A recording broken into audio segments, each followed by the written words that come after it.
Let's return to the star of this terrible film, Candace Owens.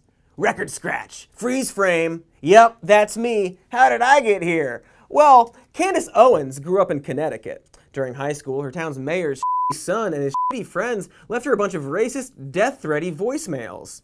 Incidentally, this article about it mentions that earlier Candace was arrested for harassment in an unrelated incident. More on this later, but fast forward to 2015, when she ran an anti-Trump and anti-conservative website called Degree 180, a name which we'll discover is a little too on the nose for foreshadowing. After the site fell apart, she moved on to a project called Social Autopsy, which was her idea for a website that would document hate speech, something she doesn't think exists, and online harassment, ostensibly doxing anyone who makes mean comments online.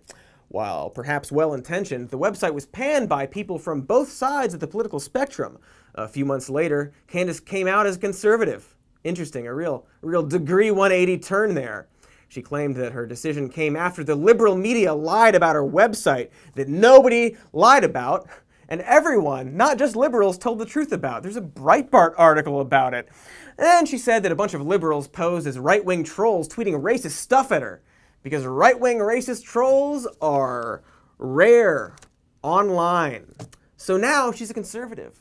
Now, one could see this as perhaps a hollow, opportunistic move, but someone else might say, well, some anonymous people were mean online, so I changed all of my opinions about the economy, social issues, systemic racism, healthcare, and history.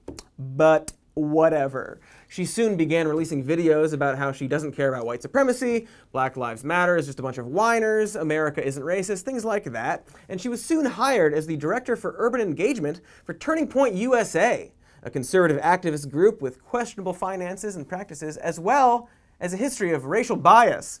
One could argue that this hire now allows Turning Point USA's founder, Charles Tiberius Kirk, to sit back and laugh while a black woman yells at Black Lives Matter so he doesn't have to. But who knows? Candace continued with Turning Point while making videos for PragerU, telling celebrities, "Dear celebrities, I'm sorry to be the one to have to break this to you, but we do not care. Not in the slightest particle of an imaginary thing, what you think." Right before a celebrity agreed with her. So this one's a free thinker.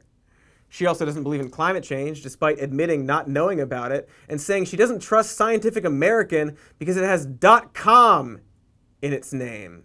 So, I don't know. It just seems like maybe she's not a very reliable source on much of anything, and doesn't need to be in a hearing with a bunch of serious people and organizations discussing hate crimes and white nationalist terrorism. So why was she asked? Why is she there? What the f*** can she add? Well, there are a lot of theories, but first let's hear from her. I received word on my way in that many of the journalists were confused as to why I was invited, and none of them knew that I myself was the victim of a hate crime when I was in high school. She brings up her history with a hate crime, as I mentioned, and says that it opened her eyes to conservatism and how the NAACP took advantage of her to boost the idea that there are hate crimes, a thing that she literally experienced and is talking about. Also interesting considering that she previously said what opened her eyes to conservatism was being harassed online by liberals pretending to be anonymous right-wing racist trolls. Also in 2016, she wrote an open letter to her old high school talking about the incident and how the media circus surrounding it ruined her life for a long time, along with people not believing her, calling her a liar, in it for the money, and ugly. And this sucks. Nobody believed her, and they made her the center of attention, and the freaking mayor's son didn't even apologize for the racist shit he did. It sucks that people called you a liar, and in it for the money. And it especially sucks because it really seems like you're lying and in it for the money about all this other stuff. Not the hate crime, but all of this other stuff. Also, I would never call you ugly on the outside, so. Anywho, Candace spent a lot of her time during the hearing dismissing the very idea of racism in America today, citation needed, and she brought up her grandfather, who was alive during the Jim Crow era, to illustrate what real racism is like, because pointing to the brutality of the past in order to dismiss any criticism of the present is a valid argument for Congress? Country built on racism. It's over. It's over now. She says all the hate crime statistics are fake, and like, you think the FBI is faking statistics to help minorities? They sent a letter to Martin Luther King Jr. to convince him to kill himself. And don't get me wrong, all right? One of Candace's messages is that she's not a victim. She hates the victim mentality. And that's a good, positive message. But not wanting to feel like a victim doesn't mean racism doesn't exist, or that it's not a problem, or that racists don't suddenly feel emboldened for some reason. So again, kind of pointless. What's she doing here? Under the Democrat Party's Jim Crow laws, the Democrat terrorist organization of that time, the Ku Klux Klan. Oh, It seems like, maybe, the Republicans invited her, maybe, so they could have a black person say that racism doesn't exist and white nationalism isn't a problem, and that the real racists are the Democrats. Maybe that's why she's there. And I'm not here to say that no Democrats are racist or that Democratic policies haven't hurt black communities. But I am saying that this is partisan hackery at its most grotesque, which brings us back to this. And the myth of things like the Southern Switch and the Southern Strategy, which never happened. Mrs. Grift goes to Washington to lie to everybody's face about the Southern Strategy being a myth. The Southern Strategy refers to a realignment of political parties that started in the early 1900s but took place mostly after the Civil Rights Act passed.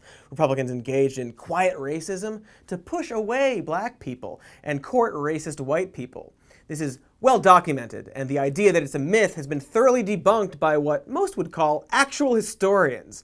And heck, since we're here, real quick, a fake historian might point out that there's a higher percentage of Republicans that voted for the Civil Rights Act than Democrats. But then, if you actually look at the votes, you see that the divide is actually regional. It was a North-South thing, wonder why, not so much a Democrat-Republican thing. And in fact, more Southern Democrats, by percentage and number of votes in both the House and the Senate, voted for the act than did Southern Republicans. And more Northern Democrats, by percentage and number of votes in both the House and the Senate, voted for the act than did Northern Republicans. Wow, what a clip that was from the show. Thanks for watching, and make sure to subscribe to this channel as well as our other channel where the full episodes are. It's called Some More News. This is called Some More News Clips, which you know because you just watched it. Anyway,